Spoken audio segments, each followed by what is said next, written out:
What's up, ladies and gentlemen? This is the Jose Show. Happy Friday. All right, I cannot believe it, guys, that we are already in the weekend. But anyways, we still have a lot of good stuff to talk about, so now let's get to it. Now let's talk about Marilyn Manson. So Marilyn Manson may still face charges for alleged sexual misconduct, with the LA District Attorney saying new evidence has recently emerged in the case. So, Los Angeles County DA George Gascon released a statement Thursday saying prosecutors in the DA's Sex Crimes Division are reviewing new leads and additional evidence that have come to their attention from the LA County Sheriff's Department. So, while he didn't provide any details, Gascon adds senior staffers are meeting with accusers in his case before they make a filing decision. He did note he isn't meeting with them personally, though, saying it would be inappropriate for him as DA to do so during the investigation. Okay, so District Attorney Gascon says his office will make a filing decision soon, and they will announce that decision publicly when the time comes. So anyways, remember, several women, including Westworld star Evan Rachel Wood and Game of Thrones actress Esme Bianco, came forward back in 2021 claiming Manson had abused them. Wood claims Manson started grooming her as a teenager, adding she feared retribution from the controversial rock star for years before she spoke out. So anyways, however, in 2022, law enforcement sources told us Manson's case likely wouldn't result in charges, with our sources saying there had been some credibility issues with the victim.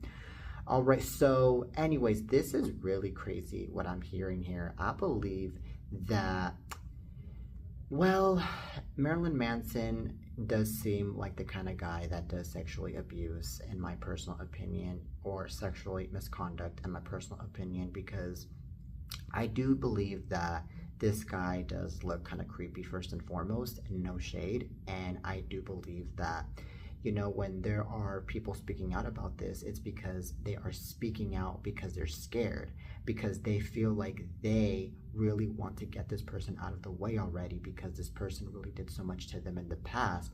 And what I'm noticing here too, by the way, is that the whole entire case is still ongoing. The case hasn't gotten dismissed at all, and in order for the case to still be ongoing, it's because there might be more going on to the case that we don't know of, by the way.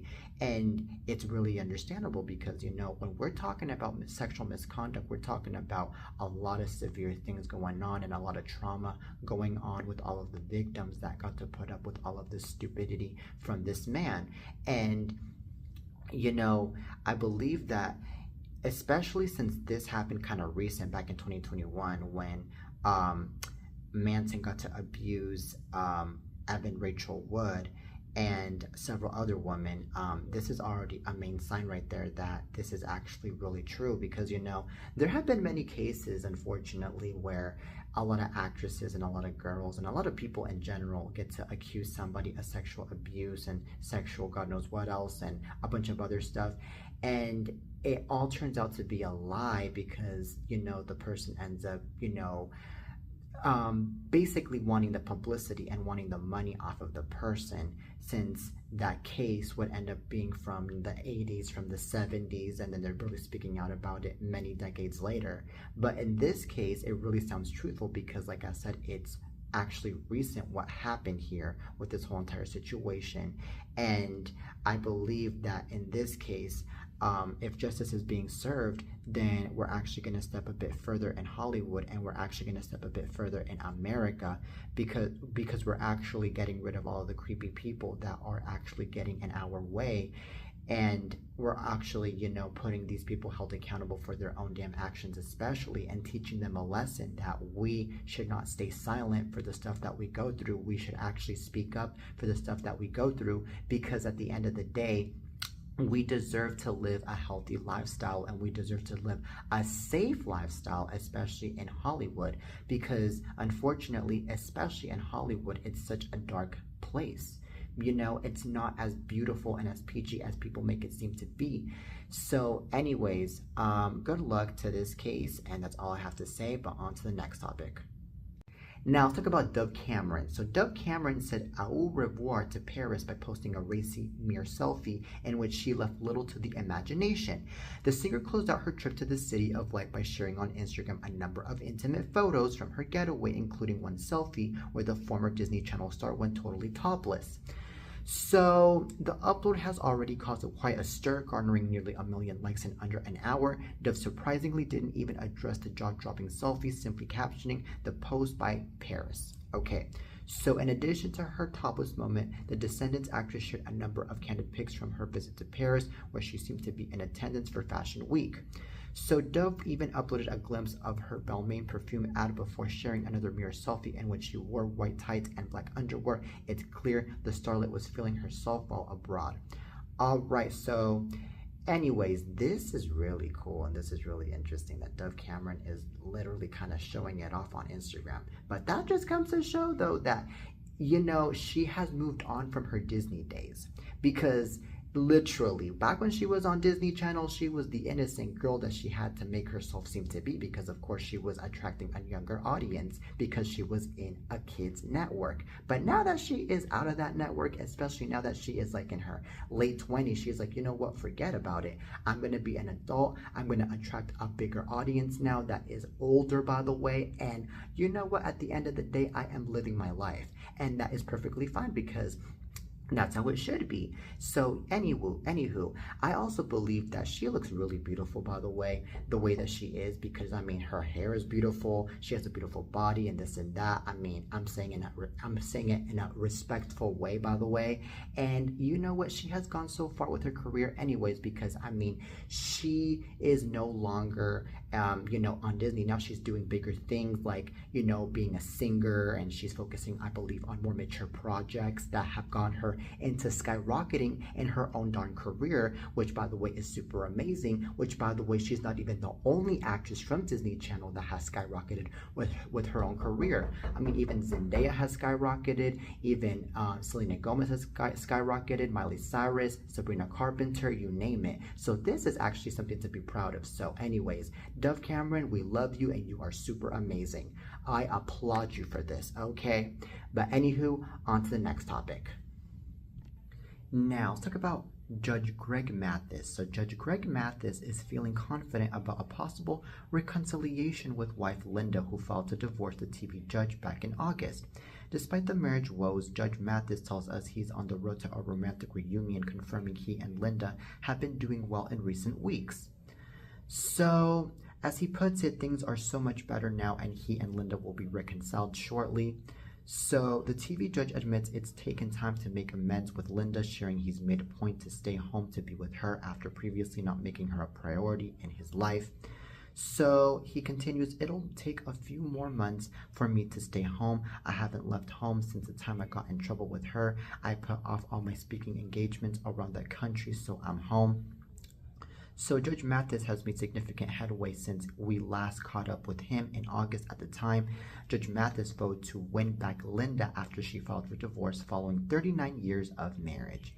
Okay, so this is really cool that Judge Mathis is actually looking forward to reconciliation with Linda, because I believe that there's always a second chance, especially when it comes to marriage. And I believe that when you are fixing a marriage, you are actually going somewhere, because you are still able to be with the love of your life. You're still able to share a lot of things with the love of your life, and so, and you are not at all going down to the depression hole where you are feeling lonely and you are just feeling so out of it, because it must feel so bad having to get out of a marriage, especially out of a marriage that you were in for a very long time. So that's the reason to why Judge Mathis is looking forward to reconciliating with his wife Linda, which I'm hoping and I'm confident that it'll happen, by the way.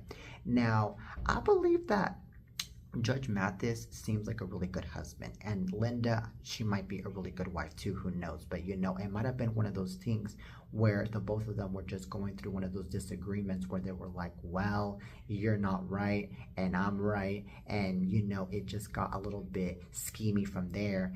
And now it's like, you know what, we are over it now. We're going to be talking it out, and now we're going to be like better than ever. And I think that's the case here in between Linda and Judge Mathis. I think, by the way, that since Judge Mathis, by the way, is a judge, I mean, I'm sure that he's able to handle some things really well with the marriage anyways, because, I mean, if there's one thing that judges know what to do is they actually know how to handle things really well, really maturely like it should be, especially because they're handling the law, and there is no freaking way that this man would ever lay a hand on Linda, or this man would ever do anything horrible or horrendous to Linda at all, because of the fact that he is a judge and he knows what he says, he knows what he's doing, and that is definitely for sure. So anywho, I also believe that these two, by the way, make a marvelous couple, and these two, by the way, are one of the only couples out there that have actually lasted for a very long time, because 39 years, ladies and gentlemen, is definitely something. We are not talking about 39 days. Like, some couples can't even last a freaking day and they're already divorcing, which is already freaking ridiculous. But anywho, I believe that a lot of luck is definitely deserved for this man in order for him to get into that couple again, and in order for him to actually live a happy lifestyle again with Linda. So anyways, on to the next topic. Now, let's talk about Sharna Burgess. So Sharna Burgess is speaking out about rumors that she's forcing her son and soon-to-be stepsons to be girls. So, during an appearance on the latest episode of the Between Us Moms podcast, the Dancing with the Stars alum addressed the comments while sharing her thoughts on possibly doing a reality show about her blended family. Burgess, 38, shares son Zane 2 with her fiancé Brian Austin Green, who is also a dad to sons Noah 12, Bodhi 10, and Journey 8, whom he shares with ex Megan Fox. Green also shares son Cassius, 21, with ex Vanessa Morel. So, anywho, we've had people interested, and I get why. Burgess said to Between Us Moms host Katie Cross and Haley Stevens about a possible reality show. There's so much that I'm sure people would love to know about what happens in our household and having such a busy, chaotic life, and it's fun, but it's also just not me. So anyways, I think I want to keep my kids out of that, and I certainly know Brian and Megan want to. She continued referring to Fox. I want to keep them out of that. So anyways, the professional dancer then hit back at the apparent rumors regarding her children's physical appearances, and she got to say, we already get media articles like I'm forcing Zane to be a girl because I haven't cut his hair yet, or the ridiculous people saying that the kids are being forced to be girls. Burgess said, I don't understand it. So anyways, so imagine us doing an actual reality show, she added. The attention is just not healthy for our kids, and it's certainly not Brian's style either. All right, so anyways, this is really interesting what I'm hearing here. I believe that Sharna Burgess should just keep her life definitely private, because the more that she is keeping it private, the more that she's actually going to have a healthy lifestyle, and the more that she is going to be out of the freaking rumors about stupid stuff that people be circulating all over the freaking media. Because, you know, when there's a reality show, there's people just speaking and speaking a lot of stupid stuff about you. They be acting like they know a lot about your life, when in reality they don't know shit about your life at all, and it's just so freaking disgusting.